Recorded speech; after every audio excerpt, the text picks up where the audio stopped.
नमस्कार। आज हम डिस्कस करेंगे इंपॉर्टेंट करंट अफेयर के क्वेश्चन। आप नेशनल इंटरनेशनल अफेयर के क्वेश्चन भी जो है वो कह सकते हैं। हर एक question exam point of view से ज़रूरी है और डेफिनेटली आने वाले एग्जाम्स में आपकी हेल्प करेगा, जैसे कि पहले भी जो है वो करता रहा है। अभी हम क्वेश्चन नंबर 1 से जो है डिस्कशन को स्टार्ट करेंगे। क्वेश्चन नंबर 1 में देखिए क्या पूछा गया है। बोलते हैं recently who has won sportsman of the year 2024 at the Laureus sports award ceremony in Madrid. तो बोलते हैं कि अभी हाल फिलहाल में मैड्रिड में जो है वो लॉरियंस एक स्पोर्ट्स अवार्ड सेरेमनी हुई है। इसमें स्पोर्ट्समैन ऑफ द ईयर 2024 का पुरस्कार किसको दिया गया है। इस तरह के क्वेश्चन अक्सर देखे गए हैं कि पब्लिक सर्विस कमीशन के द्वारा पहले भी पूछे गए हैं, चाहे वो स्पोर्ट्समैन का हो गया, स्पोर्ट्स वुमेन का हो गया। तो ये स्पोर्ट्समैन ऑफ द 2024 और ये दिया गया है लॉरेस स्पोर्ट्स अवार्ड सेरेमनी में, और कहाँ पर, मैड्रिड में दिया गया है। ये दिया गया है नोवाक जोकोविक को। ऑप्शन ए जो है वो सही आंसर हो जाएगा। नोवाक जोकोविक को दिया गया है। थोड़ा सा हम जानेंगे यहाँ से इनके बारे में और थोड़ा सा डिटेल से देखते हैं। देखिए नोवाक जोकोविक जो है वो टेनिस प्लेयर हैं और कौन सी कंट्री से ये संबंध रखते हैं, तो सर्बिया कंट्री से ये संबंध रखते हैं। क्वेश्चन पूछने वाला ये भी पूछता है कि नोवाक जोकोविक जो है वो टेनिस के प्लेयर हैं, वो कौन सी कंट्री से संबंध रखते हैं, तो ये सर्बिया कंट्री से जो है वो संबंध रखते हैं। ठीक है जी। इनको जो है वो ये अवार्ड जो है वो दिया गया है sportsman of the year award 2024, और ये Laureus sports award ceremony Madrid में हुई, जहाँ पर इनको ये दिया गया। उसी तरह दूसरी ओर आपने ध्यान रखना है, जब स्पोर्ट्समैन दिया गया तो स्पोर्ट्स वुमेन भी दिया गया होगा। स्पोर्ट्स वुमेन जो है वो किसको दिया गया है, तो sports women of the year award जो है ये दिया गया है आइटाना बोनामती है एक प्लेयर, इनको जो है ये दिया गया है। और ये कौन सी कंट्री के लिए खेलती हैं, तो ये स्पेन कंट्री के लिए जो है वो खेलती हैं। ये आपने ध्यान रखना है। कौन से खेल के साथ ये जुड़ी हुई हैं, तो फुटबॉल के साथ जो है ये जुड़ी हुई हैं, और sports women of the year award इनको ये दिया गया है। स्पेन कंट्री के लिए ये खेलती हैं। यहाँ पर देखो कुछ और प्लेयर्स दिए गए हैं जिनके नाम ध्यान रखने हैं। विराट कोहली का तो आपको पता ही है। यहाँ पर लियोन मेसी का नाम दिया गया है, क्रिस्टियानो रोनाल्डो का नाम दिया गया है। ये कौन कौन सी कंट्री के लिए खेलते हैं, दोनों फुटबॉल प्लेयर हैं। लियोन मेसी जो है वो अर्जेंटीना के लिए जो है वो खेलते हैं, ये आपने ध्यान रखना है। और जो क्रिस्टियानो रोनाल्डो हैं वो कौन सी कंट्री के लिए खेलते हैं, तो क्रिस्टियानो रोनाल्डो का तो ये पोर्टुगीज कंट्री, इनके पुर्तगाल कंट्री के लिए जो है वो खेलते हैं, और फुटबॉल के ये दोनों ही प्लेयर हैं। अगला क्वेश्चन देखते हैं क्या पूछा गया है। अगले क्वेश्चन में बोला गया है यहाँ पर Prabowo Subianto has been appointed as new president of which country. तो ये बोलते हैं कि प्रेबियानो जो सुबियाटो है ये कौन सी कंट्री के नए प्रेसिडेंट जो है वो बने हैं, तो हाल फिलहाल में ये प्रेसिडेंट बने हैं और ये बने हैं इंडोनेशिया के। ऑप्शन सी जो है वो सही आंसर हो जाएगा। अब कुछ एक ऐसी कंट्री जिनके नए प्राइम मिनिस्टर, नए प्रेसिडेंट जो हैं अभी हमने हाल फिलहाल में पढ़े हैं, वो कौन कौन सी कंट्री हैं। अगर लास्ट एडिशन में हमने बात अगर की थी कोई इस तरह की इंपॉर्टेंट अपॉइंटमेंट की, तो वो हमने कौन सी अपॉइंटमेंट की बात जो था वो की थी।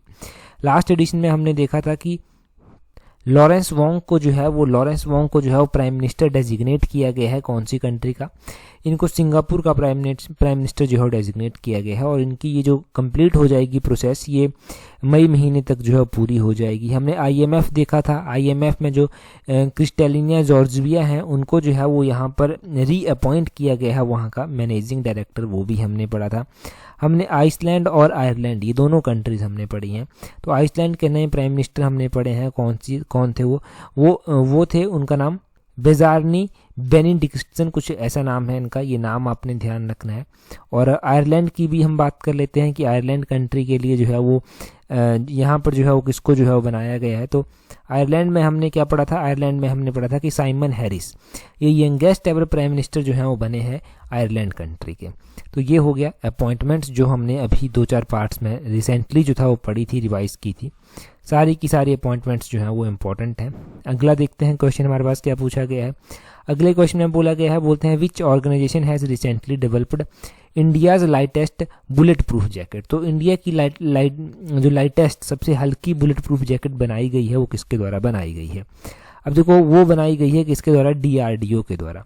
डीआरडीओ के बारे में हम कुछ जान लेते हैं। डीआरडीओ का पूरा नाम जो है वो क्या है, इसका पूरा नाम है defence research and development organisation. Option B जो है वो सही आंसर ये हो जाएगा। डीआरडीओ की स्थापना जो था वो कब की गई थी, देखो डीआरडीओ की स्थापना की बात करते हैं तो 1958 में। 1958 में जो था वो डीआरडीओ को जो था वो एस्टेब्लाइज किया गया था। और उसी तरह हमारे पास इसरो भी जो है वो है। इसरो अगर हम बात करें तो इसरो का पूरा नाम है इंडियन स्पेस रिसर्च ऑर्गेनाइजेशन।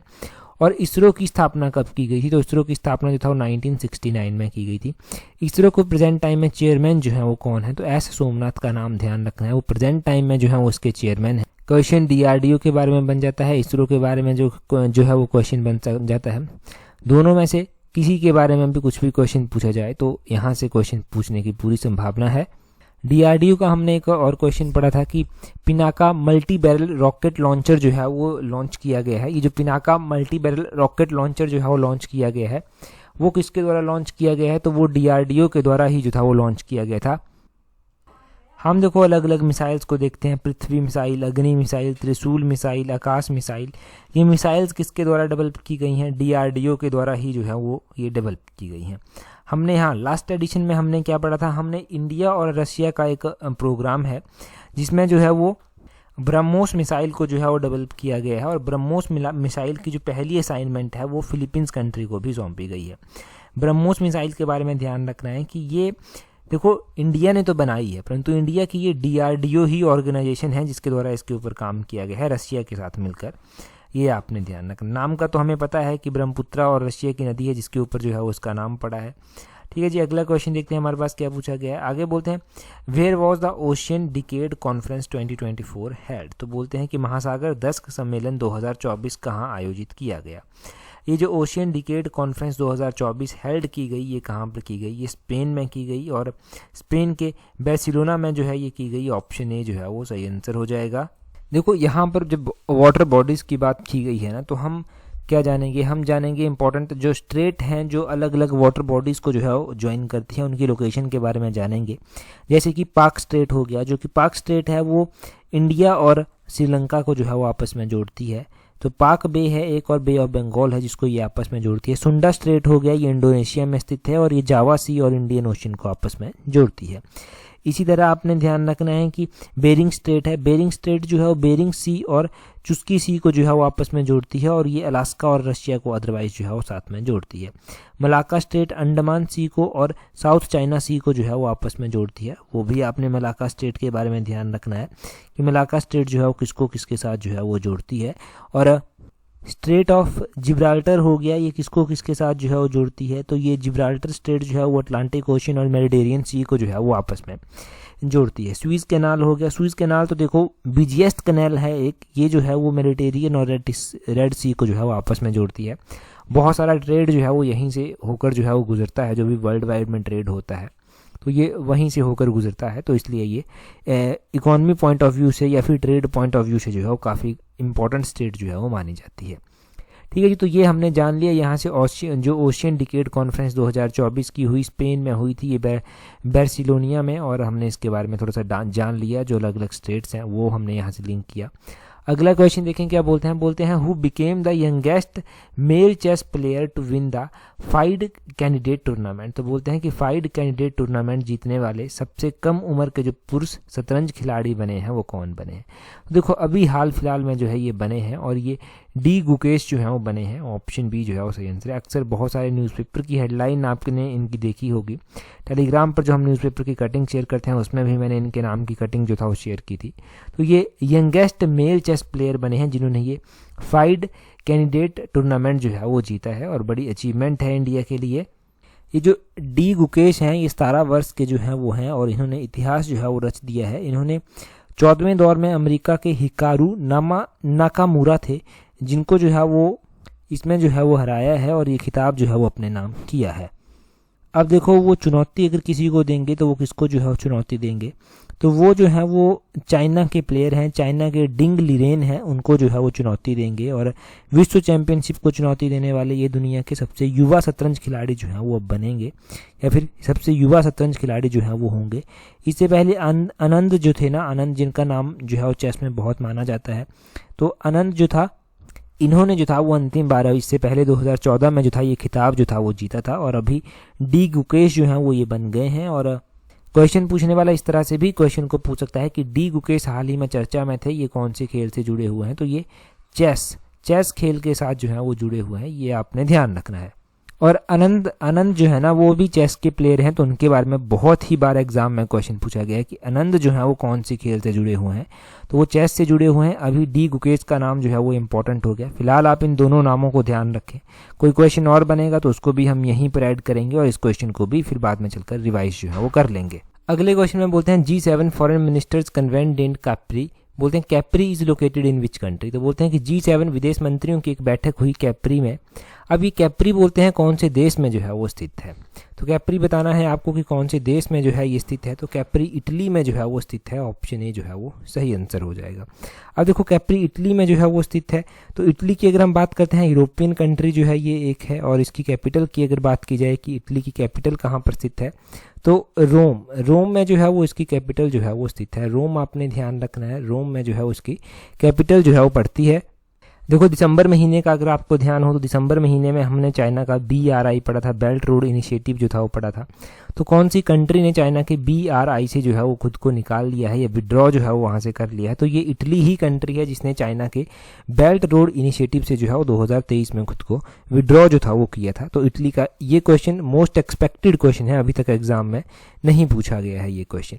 अगर हम बात करते हैं G7 कंट्रीज़ की कि G7 कंट्रीज़ की जो है वो कौन कौन सी जो है वो कंट्रीज जो है वो इसकी लिस्ट में जो है वो आती हैं, तो G7 में देखिए 7 इंपॉर्टेंट कंट्रीज जो हैं वो आती हैं। क्या इंडिया इसका मेंबर है? नहीं, इंडिया इसका मेंबर नहीं है। इंडिया के अलावा इसके जो मेंबर हैं वो हैं कनाडा हो गया, फ्रांस हो गया, जर्मनी हो गया, इटली हो गया, जापान हो गया, UK हो गया, US जो है वो हो गया। कौन कौन से? कनाडा हो गया, फ्रांस हो गया, जर्मनी हो गया, इटली हो गया, जापान हो गया, UK हो गया, US जो है वो हो गया।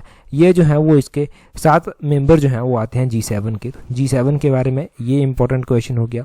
इंडिया इसका मेंबर नहीं है, ये मोस्ट इंपॉर्टेंट क्वेश्चन ध्यान रखना है, क्योंकि कंफ्यूज करने के लिए ये पूछा जाता है कि क्या इंडिया इसका मेंबर है या नहीं है, तो इंडिया इसका मेंबर नहीं है। इसका हेडक्वार्टर की अगर हम बात करते हैं ना, तो इसका हेडक्वार्टर देखो ऐसे कोई परमानेंट इसका सेक्रेटरीट ऑफिस नहीं बनाया गया है। जैसे जैसे कंट्रीज़ में इसकी मीटिंग होती रहती है वैसे वैसे जो है वहीं पर वेन्यू इसके डिसाइड कर लिए जाते हैं कि क्या होगा आगे। तो ये जो है वो इसका एजेंडा जो है वो कार्य करने का रहता है। अगला क्वेश्चन देखें क्या बोलते हैं। अगला क्वेश्चन वैसे हमने लास्ट एडिशन में भी डिस्कस किया था, ये तो रिपीट यहाँ पर क्वेश्चन हो गया है, परंतु चलो फिर भी डिस्कस कर लेते हैं जब एक बार हमने ये कर लिया है। देखो यहाँ पर पूछा गया है कि recently who has been selected for the Malcolm Adiseshiah award 2023, तो बोलते हैं कि मैलकॉम एडिसेशिया पुरस्कार 2023 से किसे जो है वो नवाजा गया है, तो ये उत्सा पटनायक को जो है वो नवाजा गया है। ऑप्शन सी जो है वो उत्सा पटनायक नाम सही हो जाएगा। लास्ट टाइम भी हमने जो था वो जाना था। अब देखो हम यहाँ से क्या जानेंगे, पद्मा अवार्ड्स के बारे में जो है वो जानेंगे। जो पद्मा अवार्ड दिए जाते हैं उनके बारे में जो है हम जानेंगे। अगर हम बात करते हैं कि पद्म अवार्ड जो है किस किस को दिए गए, देखो पद्म अवार्ड 3 कैटेगरीज में दिए जाते हैं। पद्म विभूषण हो गया, पद्म भूषण हो गया और पद्म श्री हो गया। पद्म विभूषण जो है वो हाईएस्ट इसमें से आ जाता है। पद्म विभूषण जो है वो किस किस को दिया गया, तो पहले के जो उपराष्ट्रपति रह चुके हैं M वेंकैया नायडू, उनको जो है वो दिया गया।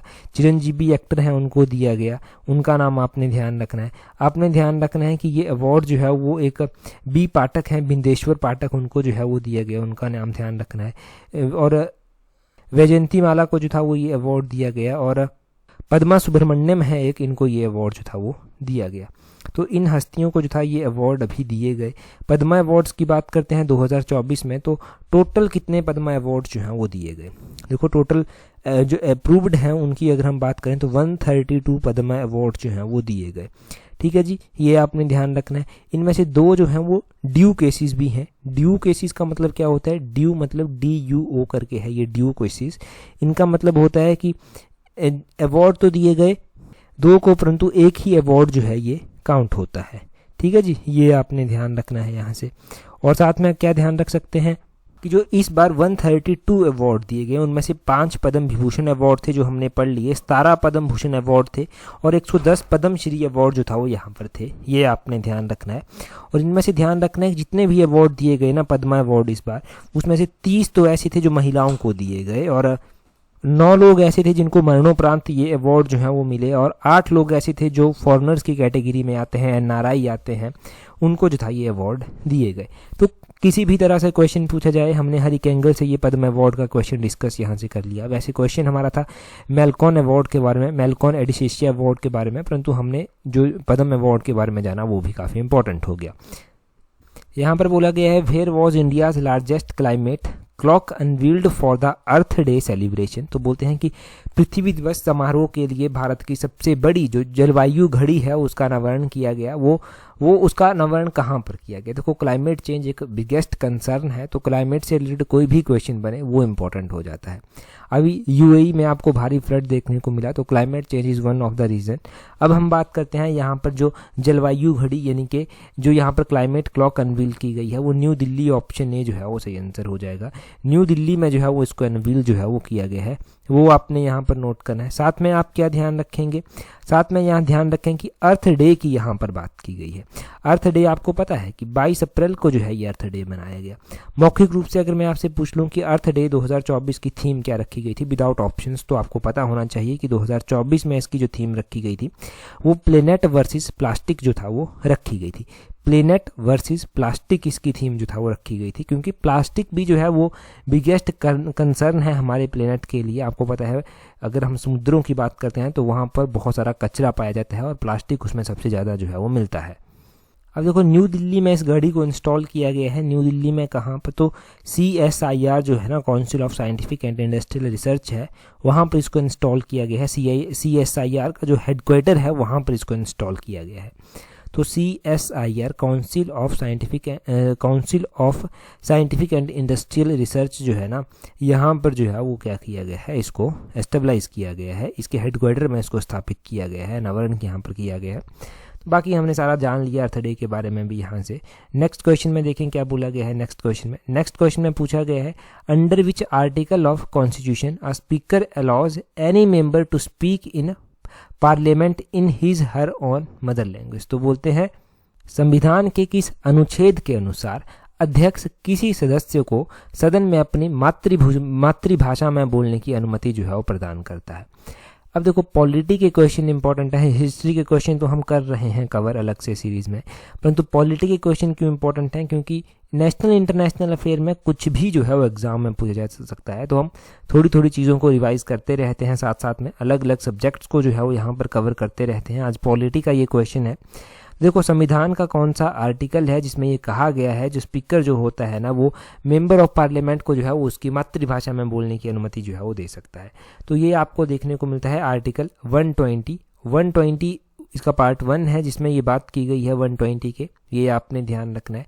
तो आर्टिकल 120 जो है वो काफ़ी इंपॉर्टेंट जो है वो अब हो जाता है। अगर आर्टिकल 120 के बारे में क्वेश्चन पूछ लिया गया कि आर्टिकल 120 जो है वो किसकी बात करता है, तब भी पता होना चाहिए। या फिर कौन सा आर्टिकल जो है वो स्पीकर जो है वो किस आर्टिकल के तहत MP को जो है उसकी मातृभाषा में बोलने की, भाषण देने की अनुमति दे सकता है, तो आर्टिकल 120 हो गया। अभी देखिए इंडियन कॉन्स्टिट्यूशन के अलग अलग आर्टिकल्स की हम बात करते हैं। आर्टिकल्स में अगर हम बात करेंगे जो प्रेजेंट टाइम के साथ अगर हम जो अभी सिचुएशंस चली हुई हैं उनमें अगर हम कोई भी आर्टिकल डील करेंगे, कोई भी पार्ट इंडियन कॉन्स्टिट्यूशन का डील करेंगे तो वो हो गया इलेक्शन से संबंधित। इसमें इलेक्शन कमीशन की बात की गई है। ये कौन से नंबर का पार्ट है इंडियन कॉन्स्टिट्यूशन का, पार्ट नंबर 15 है इंडियन कॉन्स्टिट्यूशन का, इस तरह से इसको लिखते हैं। और ये पार्ट नंबर 15 जो है ना ये इंपॉर्टेंट है।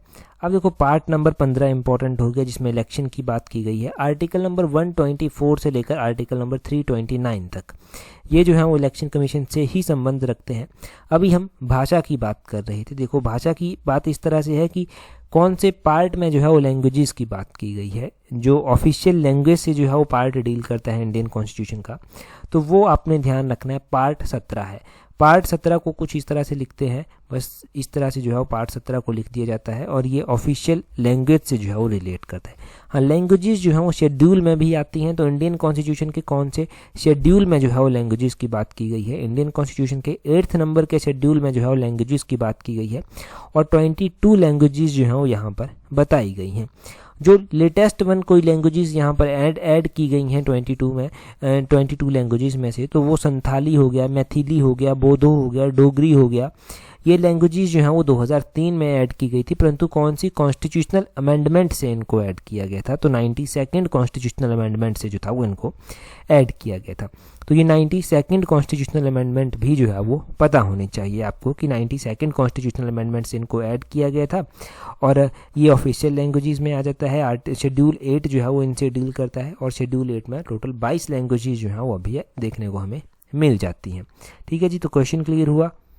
अगला क्वेश्चन देखें। देखो ये क्वेश्चन हमने एलाइड की टेस्ट सीरीज में भी डिस्कस किया है, और देखो एलाइड की टेस्ट सीरीज, एलाइड की तैयारी कर रहे हैं तो यूनिक टाइप के क्वेश्चंस आपको प्रैक्टिस करने को मिल जाएंगे, जो कि आपकी एलाइड ही नहीं जितने भी एग्जाम हैं उन सभी में हेल्प करेंगे। और डेफिनेटली जब एलाइड जैसी टेस्ट सीरीज आप प्रैक्टिस करेंगे और एलाइड जैसे एग्जाम के लिए तैयारी करेंगे तो एग्जाम क्रैक होने की संभावना और भी ज़्यादा हो जाती है। एलाइड की टेस्ट सीरीज का लिंक नीचे डिस्क्रिप्शन बॉक्स, कमेंट बॉक्स में दिया गया है, वहाँ से आप जो है वो अवेल कर सकते हैं, और बहुत ज़्यादा हेल्प इस टेस्ट सीरीज से जो है वो मिलने वाली है। क्वेश्चन देखें क्या बोलते हैं which of the following statement is correct. तो यहाँ पर कुछ स्टेटमेंट दी गई हैं। पहली स्टेटमेंट में बोलते हैं कि भारत रत्न अवार्ड जो है ये जो दिया जाता है ये शेप्ड है पीपल लीफ की तरह, मतलब पीपल की जो पत्ती होती है ना कुछ इस तरह से, उस तरह से जो है वो इसको शेप किया गया है, मतलब कुछ इस तरह से। और दूसरी स्टेटमेंट में बोला गया है कि first non Indian who received the Bharat Ratna is, ये खान अब्दुल गफर खान थे जिनको दिया गया था, मतलब पहले नॉन इंडियन जिनको ये अवार्ड दिया गया था भारत रत्न वो थे खान अब्दुल खान गफर। और तीसरी स्टेटमेंट में बोला गया है कि 2024 में जो भारत रत्न अवार्ड दिया गया ये पीवी नरसिम्हा राव और MS स्वामीनाथन को जो था वो दिया गया। अगर हम बात करते हैं करेक्ट स्टेटमेंट की कि इनमें से कौन सी स्टेटमेंट जो है वो करेक्ट है, देखो ये पहली स्टेटमेंट बिल्कुल सही है कि ये पीपल की पत्ती की तरह जो है वो होता है, इसकी शेप जो है वो ऐसी की होती है पीपल की पत्ती की तरह, तो पहली स्टेटमेंट सही है। फर्स्ट नॉन इंडियन जिनको ये भारत रत्न अवार्ड जो था वो दिया गया था वो कौन थे, तो देखो फर्स्ट नॉन इंडियन जो था वो खान यही थे, खान अब्दुल गफर खान, ये आपने ध्यान रखना है। और आपने ध्यान रखना है तीसरी स्टेटमेंट के बारे में कि क्या 2024 में पीबी नरसिम्हा राव और MS स्वामीनाथन को ये दिया गया है। बिल्कुल सही बात है कि इनको ये दिया गया है। तो ऑल ऑफ दीज तीनों की तीनों स्टेटमेंट्स जो हैं वो सही हैं, परंतु इस बार जो अवार्ड दिया गया है ना ये लाल कृष्ण अडवाणी को दिया गया है, कर्पूरी ठाकुर को दिया गया है, चौधरी चरण सिंह जी को दिया गया है, पीवी नरसिम्हा राव जी को जो है वो दिया गया है, और साथ में MS स्वामीनाथन जी को भी जो है वो दिया गया है। तो इतने हस्तियों को, इतने लोगों को जो है ये अवार्ड जो है वो इस बार दिया गया है। और अगर हम भारत रत्न अवार्ड की बात करते हैं कि ये अवार्ड जो है वो भारत रत्न अवार्ड जो है वो कब इसको एस्टेब्लाइज जो था वो किया गया था, क्योंकि ये क्वेश्चन भी पूछा जाता है कि भारत रत्न अवार्ड को कब जो था वो एस्टेब्लाइज किया गया था। तो भारत रत्न अवार्ड को 1954 में जो था वो इस अवार्ड को एस्टेब्लाइज किया गया था। इस तरह से जो है ये इंपॉर्टेंट अवार्ड हो जाता है। देखेंगे अगर आपको तो डेफिनेटली ये पीपल की पत्ती की तरह देखने को लगता है। और 1954 में ये अवार्ड पहली बार दिया गया था CV रमन जी को, C राजगोपालाचारी जी को और सर्वपल्ली राधाकृष्णन जी को जो था ये दिया गया था। पहली बार जो दिया गया था हम उसकी बात कर रहे हैं। 2024 का डाटा हमने जान लिया, फर्स्ट नॉन इंडियन हमने जान लिए, जितने क्वेश्चंस हम यहाँ से क्लियर कर सकते थे वो कर लिए, क्योंकि मोस्ट एक्सपेक्टेड क्वेश्चन है। और PGT की तैयारी कर रहे हैं तो PGT पेपर 1 की टेस्ट सीरीज का लिंक जो है वो नीचे डिस्क्रिप्शन बॉक्स, कमेंट बॉक्स में दिया गया है। PGT देखो एक अपॉर्चुनिटी है, अपॉर्चुनिटी इस तरह से है ये कि काफ़ी सालों के बाद PGT का मौका मिला है, और इसके बाद कब मिलेगा ये नहीं कहा जा सकता कि कब जो है वो PGT देखने को मिलेगा। जितने भी लोग तैयारी कर रहे हैं पेपर 1 में थोड़ा भी डाउट है, प्रैक्टिस करना चाहते हैं, उन सभी के लिए अच्छी अपॉर्चुनिटी है और यहाँ से प्रैक्टिस कर सकते हैं इजीली। अगला क्वेश्चन देखिए। वैसे तो मैंने टेलीग्राम पर भी क्विज की फॉर्म में ये क्वेश्चन डाला था, परंतु क्वेश्चन देखिए। बोलते हैं this year the theme of world heritage day 2024 इस, तो बोलते हैं कि इस साल जो वर्ल्ड हेरिटेज डे 2024 की थीम रखी गई थी वो क्या रखी गई थी। यहाँ पर देखिए 4 ऑप्शन आपके पास दिए गए हैं। वर्ल्ड हेरिटेज डे मनाया कब जाता है, पहले आपको वो कमेंट करके बताना है, फिर इसकी थीम कमेंट करके बतानी है। टेलीग्राम पर भी क्यूज की फॉर्म में ये क्वेश्चन हमने डाले थे। टेलीग्राम पर ज्वाइन करने के लिए अपने टेलीग्राम से @allexam31 इस तरह से सर्च करना, आपको हमारा टेलीग्राम चैनल जो है वो मिल जाएगा और टेलीग्राम पर जुड़ जाइए। आज की इस वीडियो में इतना ही है। That's all. Thank you very much for watching and listening it very patience.